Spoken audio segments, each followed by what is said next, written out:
जामे कराची में असातिज़ा मुतालबात की मंजूरी के लिए सरापा एहतजाज हैं। इम्तहानात के मामले पर जामे कराची इंतज़ामिया और अंजुमन असातिज़ा तंजीम आमने सामने आ गए। इंतज़ामिया ने दो टोक मौक़िफ़ इख्तियार करते हुए कहा कि आज तमाम पर्चे मामूल के मुताबिक होंगे।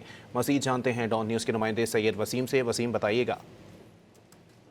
जी बिल्कुल, जामा कराची में इस वक्त अंजुमन असातिज़ा तंजीम की जानिब से सेमेस्टर इम्तिहानात और क्लासेस के बाइकाट का ऐलान किया गया है, जिस पर जामा कराची की इंतजामिया ने सख्त मौक़िफ़ इख्तियार करते हुए और दो टोक मौक़िफ़ इख्तियार करते हुए तमाम पर्चे कल से मामूल के मुताबिक होने का ऐलान कर दिया है।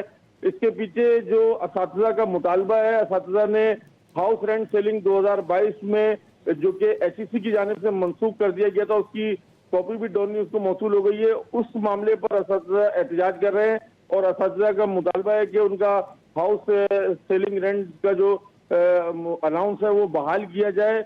जबकि जामा कराची का ये कहना है कि जब ये मामला हायर एजुकेशन कमीशन की जानिब से मनसूख कर दिया गया है तो कैसे जो है इसको बहाल किया जाए, और जामा कराची के जो फाइनेंस डिपार्टमेंट है उसकी जानिब से जो जारी करदा आदाद शुमार है उसके मुताबिक कम से कम अगर ये जारी किया जाता है तो जामा कराची को इसके ऊपर 50 करोड़ रुपए का बोझ आएगा, जो कि इस वक्त जामा कराची अपने माली मसाइल के सबब नहीं उठा सकती है। और जामा कराची के रजिस्ट्रार की जानिब से कल होने वाले पर्चे मामूल के मुताबिक होने का ऐलान किया गया है। और जामा कराची के शोबा ट्रांसपोर्ट ने भी इस बात की तस्दीक की है कि कल जामा कराची में ट्रांसपोर्ट मामूल के मुताबिक चलेगी। जी, बहुत शुक्रिया वसीम।